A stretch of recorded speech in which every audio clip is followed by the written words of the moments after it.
नमस्कार दोस्तों, मैं डॉक्टर मनीष शर्मा, ब्रह्म शक्ति संजीवनी हॉस्पिटल बहादुरगढ़। आज इस वीडियो के माध्यम से हम बात करेंगे lockdown and its effect on the psychological behaviour of the people.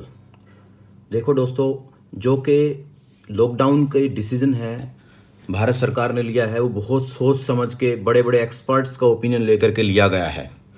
और उसका डायरेक्ट एग्जाम्पल हम देख सकते हैं, कंपेयर कर सकते हैं कि लॉकडाउन का एग्जाम्पल डिसीजन कितना बढ़िया रहा है। जिस दिन लॉकडाउन स्टार्ट हुआ था उस टाइम पे हमारे 500 पेशेंट थे करीब इंडिया के अंदर, और आज ये करीब लॉकडाउन की वजह से संभव हो पाया कि केवल संख्या 25,000 के आसपास है।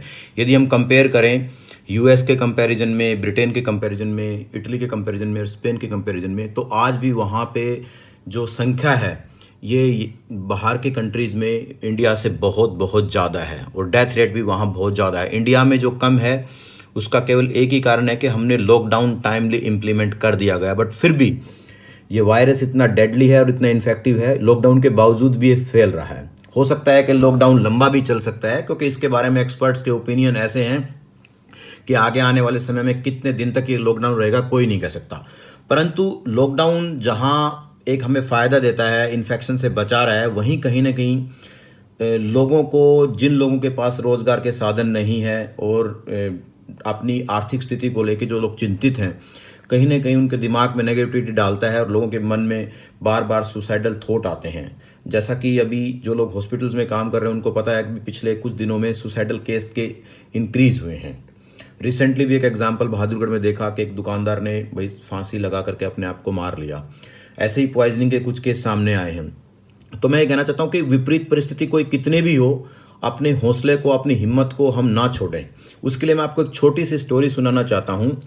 द्वितीय विश्व युद्ध के दौरान जब हिटलर ने बहुत से यहूदियों को कंसंट्रेशन कैंप में रखा हुआ था, तो उनके कंसंट्रेशन कैंप में एक डॉक्टर विक्टर नाम के भी कैदी थे।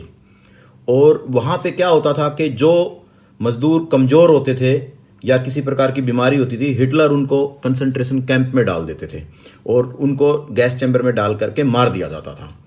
और बाकी के लोगों को रेलवे लाइन बिछाने के लिए, रोड बनाने के लिए, तरह तरह की मजदूरी के कामों के लिए यूज़ किया जाता था। उस टाइम पे डॉक्टर साहब देखते थे कि भी मजदूरों की डेथ हो जाती थी, उनको खाने के लिए प्रॉपरली भोजन नहीं मिलता था। पूरा दिन काम करने के बाद 2 ब्रेड और 1 सूप मिलता था केवल। एक एक रूम में 50-50 लोगों को भेड़ बकरियों की तरह ठूस दिया जाता था। वहीं पे मतलब परिस्थिति इतनी ज़्यादा उन लोगों के अगेंस्ट थी कि लॉकडाउन तो कुछ भी नहीं है। मतलब आप सोचो कि ऐसे इस हालत तक स्थिति थी कि लोगों को अपने हाथ से अपने फीकल मैटर को साफ करना पड़ता था, और एक एक कमरे के अंदर बुखार के 50-50 मजदूर वहाँ पे रहते थे और डॉक्टर साहब उनका लुक आफ्टर करते थे। तो उन विपरीत परिस्थितियों में हर आदमी ये सोचता था कि कब उसकी डेथ आ जाए, और लोग पूरा दिन काम करने के बाद खाने के 2 ब्रेड के लिए इंतजार करता था। तो ऐसी परिस्थिति में भी, उस सारी परिस्थिति को डॉक्टर साहब ने साइकोलॉजिकल एनालिसिस करके उस परिस्थिति में भी उन्होंने अपॉर्चुनिटी को तलाशा, और शाम को जब भी उनको आधा घंटा, 1 घंटा, 2 घंटा एक्स्ट्रा मिलता था, वो एक किताब लिखते थे। किताब का नाम था man searching for the meaning. Doctor साहब का उस किताब का विश्लेषण यही है, उसका सार मैं आपको बता दूं कि वो कहता है कि इंसान की एक चीज़ है जो कोई भी नहीं छीन सकता। वो चीज़ क्या है कि उसकी सोचने की ताकत। हमारा एटीट्यूड कोई भी हमसे नहीं छीन सकता। बाहर की परिस्थिति कैसी भी हो, आपको कैसे सोचना है, कैसे रिएक्ट करना है, ये आपके हाथ में है कि आप रिएक्शन दिखाते हो या रिस्पॉन्सिबल बिहेवियर दिखाते हो। तो वहाँ पे उनको ये फेथ थी कहीं ना कहीं के कभी न कभी डॉक्टर साहब को लगता था कि भाई यहाँ से छूट जाएंगे हम, और इस चीज़ के इंतजार के लिए वो रोज़ एक मन में इस विश्वास के साथ जिंदा रहते थे कि हमें काम करना है, और एक जो अपनी किताब लिखना उन्होंने जारी रखा और अपने मन में कभी भी निराशा की बीज को पैदा नहीं होने दिया। ऑल दो के डॉक्टर साहब के जो पेरेंट्स थे, उनकी वाइफ थी, उनकी बहन थी, उनके आंखों के सामने उनकी हत्या कर दी गई थी वहीं पे, परंतु फिर भी इन विपरीत परिस्थितियों में भी उन्होंने अपने जीवन में आशा की किरण को नहीं छोड़ा। उन्होंने ह्यूमन बिहेवियर के ऊपर, और जो सारा का सारा जेल में और कंसंट्रेशन कैंप में कैदियों के साथ जो जो ज्यादती हुई थी, वो उन्होंने किताब में, बुक के अंदर लिखी। और उन्होंने देखा कि कैसे आप अपने एटीट्यूड को पॉजिटिव रख के, कैसे विपरीत से विपरीत परिस्थिति से सामना करते हुए आप अपने आप को बचा के निकल सकते हो। और अंततोगत्वा रेड क्रॉस की टीम ने जाकर के डॉक्टर साहब को और उनकी टीम को वहाँ से बचाया सेकेंड वर्ल्ड वार के दौरान।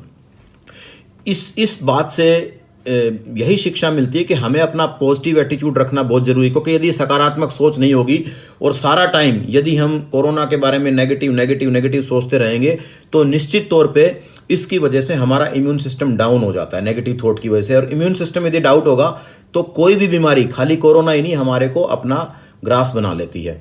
तो ये बहुत ज़रूरी है कि अपनी सोच पॉजिटिव रखें और सोचें कि भाई इस लॉकडाउन के समय में भी हम क्या प्रोडक्टिव कर सकते हैं अपने लिए, अपने परिवार के लिए, अपने समाज के लिए, अपने नेशन के लिए।